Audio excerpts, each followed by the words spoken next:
अजमेर के मसूदा इलाके में फायरिंग हुई है। खरवा चौराहे पर अज्ञात व्यक्ति ने फायरिंग की है। वसुंधरा राजे के स्वागत में बड़ी संख्या में लोग जुटे थे। अचानक फायरिंग से मौजूद लोगों में हड़कंप मच गया।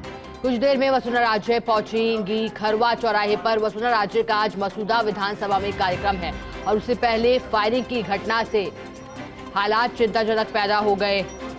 हालांकि अवैध हथियारों से दहशत फैला रहे बदमाशों पर लगाम लगाने की कोशिश, लेकिन अब इस मामले में जांच की जाएगी कि जिस अज्ञात व्यक्ति ने फायरिंग की है क्या वो फायरिंग अवैध हथियार से की गई है, क्योंकि अगर फायरिंग में अवैध हथियार का इस्तेमाल किया जाता है तो इसके बाद जो मुकदमा दर्ज होता है उसमें धारा बदल जाती है। लेकिन देखिए, बड़ी जानकारी यही कि पूर्व सीएम राजस्थान की वसुंधरा राजे के पहुंचने से पहले वहां पर फायरिंग की घटना हुई है। और चलिए, इसी खबर पर अधिक जानकारी देने के लिए हमारे साथ मसूदा से रमेश शर्मा जुड़ गए हैं फोन लाइन पर। रमेश, देखिए, जानकारी आपसे चाहेंगे, फायरिंग की गई है, क्या अज्ञात युवक की तलाश खत्म हुई है, क्योंकि वहां पूर्व सीएम वसुंधरा राजे भी पहुंचने वाली हैं?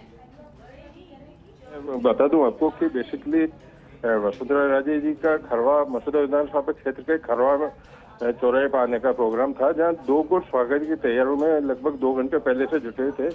3,500 आदमी करीब दोनों गुटों में वहां खड़े हुए थे चौराहे पर।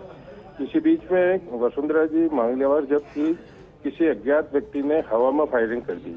हवा में फायरिंग करने से वहाँ माहौल गड़बड़ा गया, लोग इधर उधर बढ़ने लगे।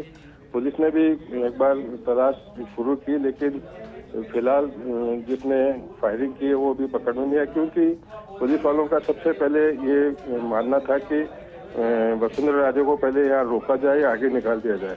तो जब वो खरवा से कुछ पहले आई तो लोग बाग फिर सड़क पर इकट्ठे हो गए, लेकिन पुलिस ने बिना खरवा रोके उनका प्रोग्राम वहाँ खरवा में नहीं करके उनको ब्यावर की तरफ रवाना कर दिया। रमेश, एक जानकारी आपसे ये भी चाहेंगे, क्योंकि वसुंधरा राजे वहां पहुंचने वाली थी, उससे पहले फायरिंग हुई है, तो ये जो फायरिंग है इसको लेकर के पुलिस की ओर से क्या कहा जा रहा है? क्या हर्ष फायरिंग ये है या फिर ये अवैध हथियार से की गई है? किस तरह से पुलिस इस एंगल में जांच कर रही है? ये फिलहाल इन्होंने जांच में कोई नहीं कदम उठाया। बेसिकली इनका पहले प्रायोरिटी थी कि वसुंधरा राजे को ऐसे निकलने दिया जाए। हालांकि कुछ लोगों को उसमें जांच को जोड़ा था, पर फिलहाल पता नहीं चल पाया। लेकिन जो है चर्चा हो रही है लोगों के अंदर वो है कि बंदूक से हवा में फायरिंग की गई है, लेकिन इस बात की में अभी पुष्टि नहीं की जा सकती कि किस तरह की फायरिंग की है, किसने की है। फायरिंग जरूर हुई है, फायरिंग होने से हड़कंप मच गया था और यही कारण रहा कि वसुंधरा राजे को खरवा में नहीं रुक सकी वो और ब्यावर की ओर रवाना हो गई। बिल्कुल रमेश, क्योंकि अचानक फायरिंग की घटना हुई। रमेश, एक सवाल आपसे ये भी रहेगा, क्योंकि देखिए, पूर्व सीएम है वसुंधरा राजे, ऐसे में क्योंकि वो पहुंचने वाली थी, इससे पहले जो है सुरक्षा भी की गई होगी पूरी, तो ऐसे में चूक कहाँ हो गई? क्योंकि देखिए, उनके पहले पहुंचने से पहले फायरिंग हुई है, लेकिन उनकी सुरक्षा दिलवाना भी एक तरह से प्रशासन की जिम्मेदारी थी, तो ऐसे में चूक किस तरह से हुई? कैसे एक व्यक्ति पहुंचा बंदूक लेकर के? लोकल पुलिस वहाँ पहले से थी, इनको अंदाज ही नहीं था कि इतनी भीड़ हो जाएगी।